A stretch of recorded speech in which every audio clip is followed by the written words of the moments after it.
Good morning student. आज की इस कक्षा में हम आपके पाठ्य पुस्तक के एकादश पाठ का अनुवाद पढ़ेंगे। एकादश पाठ अर्थात 11 पाठ, पाठ 11। ये पाठ है सावित्रीबाई फूले के विषय में। सबसे पहले पाठ पढ़ने से पहले हमें ये जानेंगे कि सावित्रीबाई फूले कौन है। सावित्रीबाई फूले एक ऐसी शख्सियत हैं जिन्होंने हमारे समाज के लिए बहुत ज़्यादा काम किया है, समाज में उत्थान के लिए बहुत काम किया है। क्या काम किया है? सावित्रीबाई फूले एक ऐसी महिला थी जिन्होंने महिलाओं के लिए यानी लड़कियों के लिए सबसे पहली पाठशाला खोली थी। उनको शिक्षा के लिए उन्होंने बहुत मेहनत की। इस समाज में लड़कियों को कोई अधिकार नहीं थे, उनको अधिकार दिलाने के लिए उन्होंने बहुत संघर्ष किया है ना। तो वो हम आज इसमें पढ़ेंगे।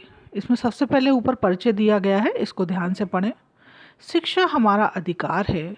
हमारे समाज में कई समुदाय इससे लंबे समय तक वंचित रहे हैं।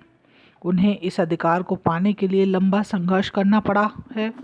लड़कियों को तो और ज़्यादा अवरोध झेलना पड़ता था। प्रस्तुत पाठ इस संघर्ष का नेतृत्व करने वाली प्रातः स्मरणीय एवं अनुकरणीय महिला शिरोमणि सावित्रीबाई फूले के योगदान पर केंद्रित है। सावित्रीबाई फूले, अब उनके विषय में यहाँ बताया गया है कि उन्होंने महिलाओं की पढ़ाई, उनके उत्थान के लिए क्या क्या कार्य किए। शुरू करते हैं। उपरि निर्मितम चित्रम पश्यत। उपरि अर्थात ऊपर, निर्मितम माने बने हुए, चित्रम माने चित्र को, पश्यत माने देखो, ऊपर बने हुए चित्र को देखो। इदम चित्रम कस्याचित पाठशालाया वर्तते। इदम चित्रम अर्थात यह चित्र, कस्याचित माने किसी, पाठशालाया वर्तते पाठशाला का है।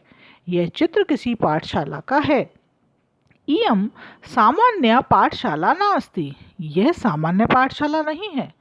इयम अस्ति महाराष्ट्रस्य प्रथमा कन्या पाठशाला। इयम अस्ति अर्थात यह है महाराष्ट्रस्य यानी महाराष्ट्र की प्रथमा कन्या पाठशाला, पहली कन्या पाठशाला। आजकल तो हमारे यहाँ कितने कन्या विद्यालय हैं ना, जगह जगह पर, जहाँ सिर्फ लड़कियाँ पढ़ती हैं। और सबसे बड़ा विद्यालय अपने कोटा में है ना, राजस्थान में कितनी जगह जगह पर कौन सा है? सोफिया सीनियर सेकेंडरी स्कूल, जहाँ सिर्फ लड़कियाँ ही लड़कियाँ पढ़ती हैं, है ना। तो ये किसने बनाया था? अंग्रेज़ों के द्वारा स्थापित किया गया था। लेकिन अंग्रेज़ों से भी पहले हमारे यहाँ सावित्रीबाई फूले थी जिन्होंने पहला कन्या विद्यालय खोला था। कहाँ पर खोला था? महाराष्ट्र में, महाराष्ट्र के पुणे में। तो यह है महाराष्ट्र की प्रथम कन्या पाठशाला। एका शिक्षिका गृहात् पुस्तकानि आदाय चलति। एक शिक्षिका घर से पुस्तकानि आदाय चलति यानी पुस्तकें लेकर चलती है। मार्गे कश्चित् तस्या उपरि धूलिं कश्चित् च प्रस्तरखण्डान् क्षिपति। अर्थात मार्ग में कुछ उसके ऊपर धूल फेंकते हैं और कुछ प्रस्तर खंडान यानी कि पत्थर के टुकड़ों को फेंकते हैं। परम सा स्वय दृढ़ निश्चयात न विचलती। परम अर्थात लेकिन, सा माने वह, स्वय दृढ़ निश्चयात यानी अपने दृढ़ निश्चय से, यानी अपने पक्के निश्चय से, अपने मजबूत निश्चय से, न विचलती यानी विचलित नहीं होती, हटती नहीं है। वह अपने दृढ़ निश्चय से हटती नहीं है। स्वयं विद्यालय कन्या भी यानी अपने स्वयं विद्यालय यानी अपने विद्यालय में, कन्या भी कन्याओं के साथ, सविनोदम यानी मजाक करते हुए, आलापंती मजाक करते हुए, सविनोदम आलमपंथी यानी मजाक करते हुए, स अध्यापने संलग्ना भवति वह अध्यापन में लगी रहती है। वे अपने विद्यालय में कन्याओं के साथ सविनोदम आलमपंथी यानी कि हंसी मजाक करते हुए, सह अध्यापने संलग्ना भवति वह अध्यापन में लगी रहती है। तस्या स्वकीयम अध्ययनमपि सह एव प्रचलति। तस्याः माने उसका, स्वकीयम यानी अपना, अध्ययनमपि अर्थात अध्ययन भी, सह एव यानी साथ ही, प्रचलति माने चलता है। के अयम महिला, कौन है यह महिला? अपि यूयम इमाम महिलाम जानीतः, अपि माने भी, यूयम माने आप सभी, इमाम माने इस, महिला माने महिला को, इस महिला को, जानीतः जानते हो, क्या आप इस महिला को जानते हो? इयम एव यानी यह ही, महाराष्ट्रस्य प्रथमा महिला शिक्षिका सावित्रीबाई फूले नामधेयः, यह ही महाराष्ट्र की प्रथम महिला शिक्षिका सावित्रीबाई फूले नामक है, अर्थात यही है महाराष्ट्र की प्रथम महिला शिक्षिका सावित्रीबाई फूले। जनवरी मासस्य तृतीये दिवसे 1839 ख्रीस्ताब्दे महाराष्ट्रस्य नयागांव नाम्नि स्थाने सावित्री अजायत। जनवरी मासस्य यानी जनवरी महीने की तृतीय दिवसे यानी कि तीसरे दिन पर अर्थात 3 तारीख को 1839 अर्थात 1839 तमे माने वी 1839वीं ख्रीस्ताब्दी अर्थात शताब्दी में 1839वीं शताब्दी में महाराष्ट्र के नया गांव नामनी माने नामक स्थाने अर्थात स्थान पर सावित्री अजायत सावित्री ने जन्म लिया।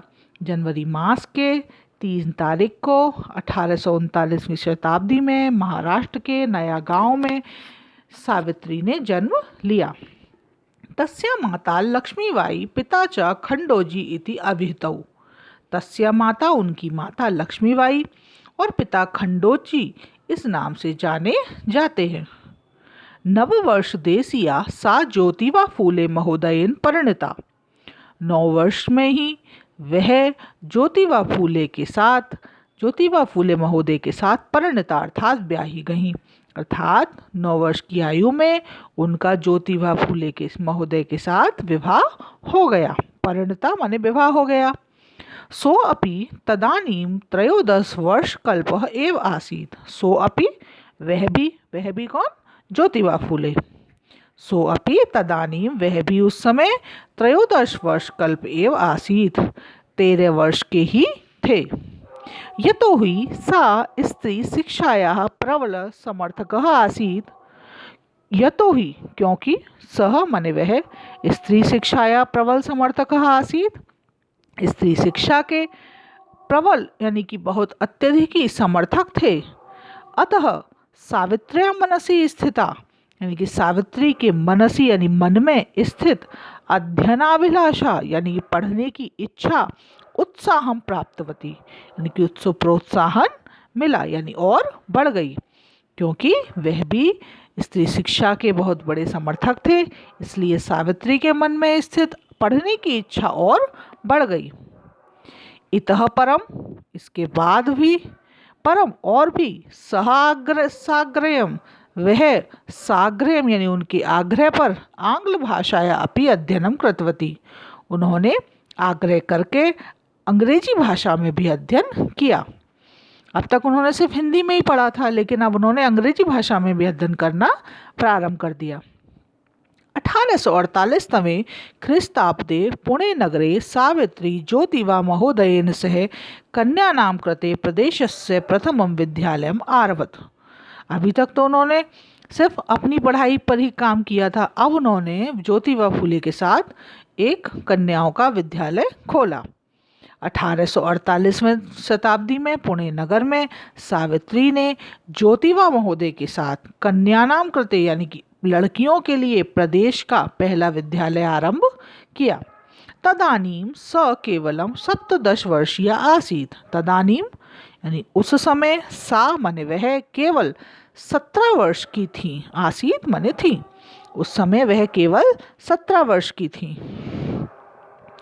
1891 तमे ख्रीस्ताब्दे अस्पृश्यत्वात् तिरस्कृत्य समुदायस्य बालिकानां कृते पृथक्तया अपरविद्यालय प्रारब्धः। 1891 शताब्दी में अस्पृश्यता से अर्थात छुआछूत से तिरस्कृत यानी कि तिरस्कार किए हुए समुदाय की बालिकाओं के लिए अलग से तया माने उनके द्वारा अपर माने दूसरा विद्यालय प्रारंभ किया गया। सामाजिक कुरीतीनां सावित्री मुखरम विरोधम अकरोत्। सामाजिक कुरीतीनां माने सामाजिक कुरीतियों का सावित्री ने मुखर यानी कि खुलकर विरोधम अकरोत् अर्थात विरोध किया। सामाजिक कुरीतियों का यानी सामाजिक बुराइयों का सावित्री ने खुलकर विरोध किया। विद्वानां शिरो मुंडनस्य निराकरणाय सा साक्षात् नापितै मिलिता। विधवानाम शिरोमुंडनाय यानी कि विधवाओं के शिरोमुंडन यानी कि सिर मुंडवाने के लिए, निराकरणाय माने रोकने के लिए, सा साक्षात वह स्वयं, नापितई अर्थात नाइयों से, मिलिता माने मिली।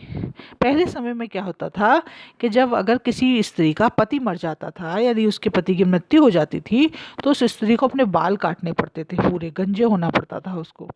तो जब सावित्री बाई ने ये सब देखा तो उनको बहुत बुरा लगा कि भाई पति मरने के बाद कि किसी स्त्री को अपने बाल क्यों काटने पड़े, उनको ये कुरीति लगी। तो उन्होंने उसके खिलाफ आवाज़ उठाई। अब परिवार वालों से मिलते तो वो सुनते नहीं थे, तो बाल काटने का जो काम करते थे वो नाई होते थे, तो वो नाइयों से मिली और उन्होंने उनको समझाया कि आप इस कुरीति के खिलाफ हमारी सहायता करें। फलतः उसके परिणाम स्वरूप केचन नापिता यानी कि कुछ नाई अस्याम रूढ़ऊ इस रूढ़ी में यानी इस बुरी प्रथा में सहभागिताम अत्यजन अपनी सहभागिता यानी कि साथ देने को अत्यजन यानी छोड़ दिया। उसमें से कुछ नाइयों ने इस बुरी प्रथा में भाग देना छोड़ दिया।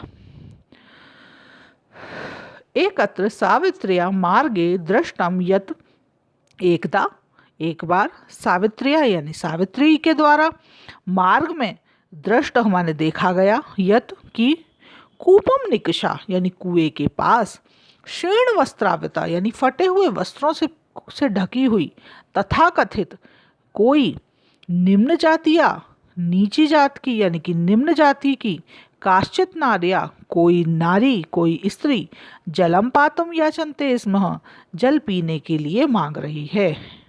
एक बार सावित्री के द्वारा मार्ग में देखा गया कि कुएं के निकट फटे हुए कपड़ों से ढकी हुई कोई निम्न जाति की स्त्री जल पीने के लिए मांग रही है। उच्च वर्गीय उपहासम कुर्वन्तः और ऊंचे वर्ग के लोग उपहास कर रहे हैं, उसका मजाक बना रहे हैं। कूपात जलोद्धरणम अवारयन कुएं से जल निकालने से रोक रहे हैं। जलोद्धरणम यानी जल निकालने से, अवार्यन माने रोक रहे हैं। सावित्री एतत् अपमानम शोडुम ना शक्नोत। सावित्री एतत् माने यह, अपमान अर्थात अपमान, शोडुम यानी कि सहन, ना शक्नोत नहीं कर सकी। सावित्री यह अपमान सहन नहीं कर सकी। सा ता स्त्रिय निजगृहम नीतवती। सा माने वह, ता स्त्रिय माने उस स्त्री को, निजगृहम यानी अपने घर में, नीतवती अर्थात ले गई, वह उस स्त्री को अपने घर में ले गई। तड़ागम दर्शित्वा अकथयत। तड़ागम यानी कि वहाँ पर एक तालाब को, दर्शित्वा माने दिखाकर, अकथयत यानी कहा। च और यत यथेष्टम जलम नयतः कि यथेष्टम यानी जितनी इच्छा हो, जलम माने जल, नयतः माने ले लो। तालाब को दिखाया और कहा कि जितना जल हो ले लो। सार्वजनिको अयम तड़ागः। सार्वजनिक हो यानी सबका है, अयम माने यह, तड़ागः माने तालाब, सबका है यह तालाब। अस्मात् जल ग्रहणे नास्ति जाति बंधनम। अस्मात् जल ग्रहणे इससे, अस्मात् माने इससे, जल ग्रहणे माने जल लेने में, नास्ति माने नहीं है, जाति बंधनम माने जाति का कोई बंधन, इससे जल लेने में कोई भी जाति का बंधन नहीं है। तया मनुष्याणाम समानतया स्वतंत्रतायाश्च। तया उनके द्वारा मनुष्यों के समानता और स्वतंत्रता के पक्ष में सर्वदा सर्वथा समर्थितः।